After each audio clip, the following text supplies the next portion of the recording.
Hello, guys. Good day. This is Anna Free Force Club. Today, we are going to talk about a statement which made me curious from the book. I got it here 48 Laws of Power by Robert Greene. Rule number 2, it says there, never put too much trust in friends, learn to use your enemies. And, that's by Robert Greene. The author even explained it clearly that some people were able to attain or gain a position in a company or in a political world because not because they deserve it, but it's because they have good networks. They're friends of the owner, they are friends of the CEO, they are friends of the director of that company. So that's why they were able to get it, not because they deserve it. They simply got a good connection. And there are toxic friends whom we believe to be our true friends. We do that because in some point when we put too much trust in our friends, our judgment can be clouded. It's important to remember to be prudent enough in giving our trust, because in some point in our lives, with all those friendships that we have, people do change, as well as their loyalties and their intentions. Always remember that not everyone we encounter will have our best interest at heart. People change, and naturally, we are all born different. Just in case if we have the same interests, that's absolutely by choice. Now, when you are prudent in giving your trust, which means that you can able to see which friends are true, which friends are good for you, which friends are beneficial for your growth, you can guard yourself against potential betrayal and exploitation. And when you understand your enemies, so it doesn't mean that you must treat them badly, maliciously, or exploit them. When you understand your enemies, there are actually good enemies though. When you understand the motivation, the weaknesses, and the behavioral patterns of your enemy, you can actually anticipate their actions and you know effectively counter them. And you can even use that knowledge for collaboration if you have the same interest in a certain area.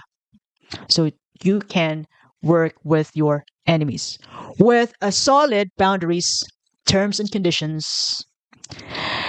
That actually happens to big companies. We have big merger companies like Jollibee, who owns Mang Inasal, and Chowking, which is, they're still existing. Jollibee didn't monopolize the entire country. It lets Mang Inasal and Chowking still exist with profits. Even PLDT and Globe Telecommunications, they merge together. They even buy some shares of San Miguel Corporation. So, they collaborate with the same interests, which is big money and good service to the people.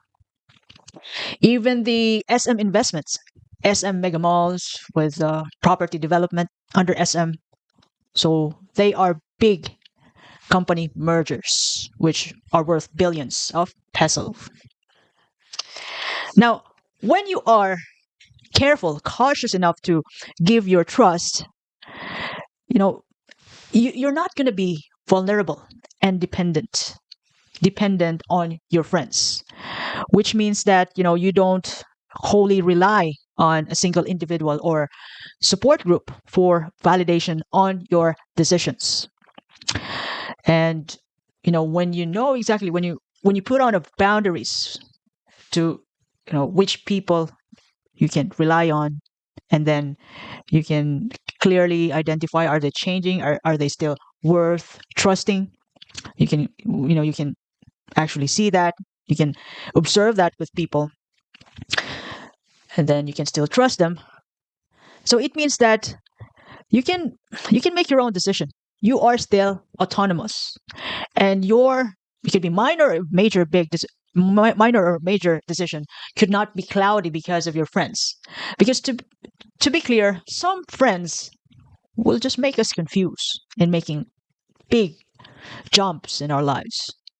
Some friends are not really good influences. They're bad. Bad for our health, bad for our future, bad for our growth, bad for our family relationship. There are friends who, sometimes we don't recognize them as a bad energy. Even some people have been betrayed badly by friends, whom they trust. Some friends kill their own friends. Some friends stabs their own friends, which is really effing true to life. And having a degree of skepticism and discernment with your enemies, if needed, you can form alliance.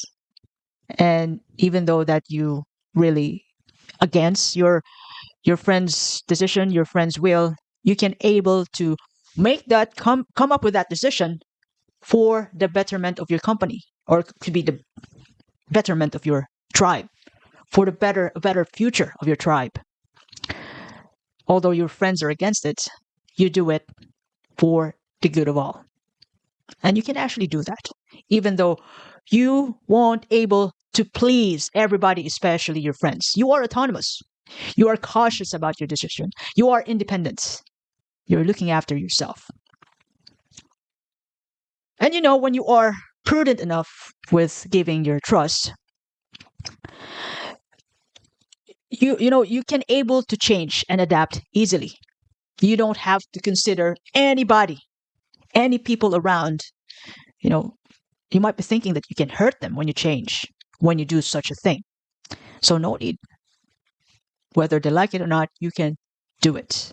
You can make your own decision for the company, for your family, because that's what you think would be a great deal for yourself, for your tribe, or for your own business. Having the flexibility, you know, you can able to take the opportunities and navigate social dynamics of having been exposed by different ways of thinking of the people. You can actually apply that and learn from those group dynamics yourself, not only from your friends. And if you're flexible enough, you can easily adjust your approach as needed in order to achieve your goals. You don't necessarily have to really please your friends. You are pro growth and you want to succeed. And sometimes not all, even though good friends, not all good friends can able to support that by heart. Some people will stop you from chasing your dreams, even your family, your friends, your real friends. Sometimes you have to be stubborn enough to fight to protect your dream. So that's what it means to be, not putting too much trust on friends. Learn to use enemies by means of collaboration. You know, while the principle actually considers the integrity and ethical application of this statement, of this principle, of this strategy. Do not put too much trust on in friends. Learn to use your enemy.